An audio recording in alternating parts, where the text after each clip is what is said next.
31 जुलाई मुंशी प्रेमचंद जी का जन्मतिथि है और भारत विकास परिषद शिवा शाखा के सदस्यों का एक समूह उनको श्रद्धांजलि अर्पित कर रहा है। सभी सदस्य इस मौके पर लम्हे ग्राम नहीं जा सकते, अतः सबको उनके जीवन के बारे में जानकारी देने के लिए और प्रेरणा लेने के लिए हमारे वरिष्ठ सदस्य श्री अनूप जी और हमारे परिवार की रितु गुप्ता जी उनके जीवन के बारे में आपको प्रेरणा और जानकारी प्रदान करेंगे। उपन्यास सम्राट मुंशी प्रेमचंद का जन्म 31 जुलाई वर्ष 1880 को वाराणसी के समीप लम्ही स्थित ग्राम में हुआ। बीए यानी कला स्नातक की शिक्षा प्राप्त करने के बाद आपने अपना साहित्यिक सफर आरंभ किया। आपकी मूल भाषा हिंदी और उर्दू थी। मुंशी प्रेमचंद का जन्म एक निर्धन कृषक परिवार में हुआ। प्रारंभिक जीवन सतत संघर्ष से भरा रहा और यूं कहना चाहिए कि पूरा जीवन ही उनका संघर्षपूर्ण रहा। अध्यापक की नौकरी की और स्कूलों के सब इंस्पेक्टर पद तक आप पहुंचे। कुछ समय तक काशी विद्यापीठ में भी अध्यापन का कार्य किया। प्रेमचंद का मूल नाम धनपत राय था।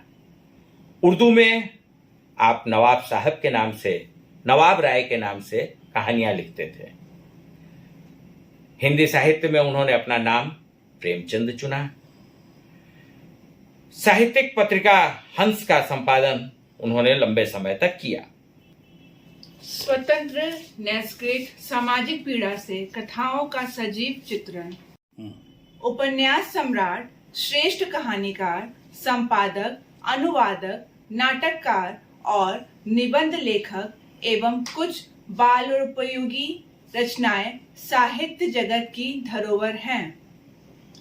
कहानियां: सप्त स्वराज, नवनिधि, प्रेम पूर्णिमा, बड़े घर की बेटी, लाल फीता, नमक का दारोगा, प्रेम पच्चीसी, प्रेम प्रसून, प्रेम द्वादशी, प्रेम प्रमोद, प्रेम तीर्थ, प्रेम चतुर्थी, प्रेम प्रतिज्ञा, सुप्त सुमन, प्रेम पश्चिमी, प्रेरणा, समर यात्रा, पंच प्रसून, नवजीवन। शतरंज के खिलाड़ी, पूस की रात, ईदगाह, सारंधा और आत्माराम इत्यादि। उपन्यास के बारे में बात की जाए तो सेवा सदन, प्रेम आश्रम, निर्मला, रंगभूमि, कायाकल्प, गबन, कर्मभूमि, गोदान और मंगलसूत्र, जो उनके जीवन काल में पूर्ण नहीं हो सका। उन्होंने नाटक भी लिखे थे। संग्राम, करबला और प्रेम की वेदी उनके प्रमुख नाटक रहे।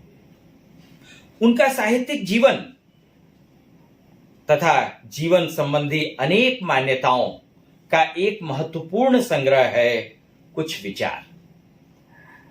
प्रेमचंद की साहित्य में मानव प्रकृति और मानवीयता का हृदय स्पर्शी चित्रण दिखता है। सांस्कृतिक उन्नयन, राष्ट्र सेवा, आत्मगौरव, मानव के वास्तविक रूप को उभारने का अद्भुत कौशल था। साहित्य में दमन, शोषण एवं अन्याय के विरुद्ध आवाज और सामाजिक विकृतियों पर व्यंग की चोट। कहानियां सरस सरल पर मन को झकझोर देने की क्षमता रखती है। कहानी को पढ़ते हुए उनके पात्र चलचित्र की तरह सजीव हो जाते हैं। 8 अक्टूबर 1936 को कलम के इस महान सिपाही ने वाराणसी के रामकटोरा क्षेत्र के एक भवन में अंतिम श्वास ली। अफसोस, साहित्य मार्तंड, उपन्यास सम्राट, कहानीकार, पत्रकार, नाटककार, संपादक, अनुवादक की अंतिम यात्रा में जैनेन्द्र, जयशंकर प्रसाद महाकवि निराला सहित मुश्किल से 10 लोग शामिल थे। साहित्य जगत में मुंशी प्रेमचंद्र का अवदान सूरज की उष्मा और चंद्रमा की शीतलता के साथ साथ युग युगांतर तक दैदीप्यमान रहेगा। कलम के सिपाही को शत शत नमन।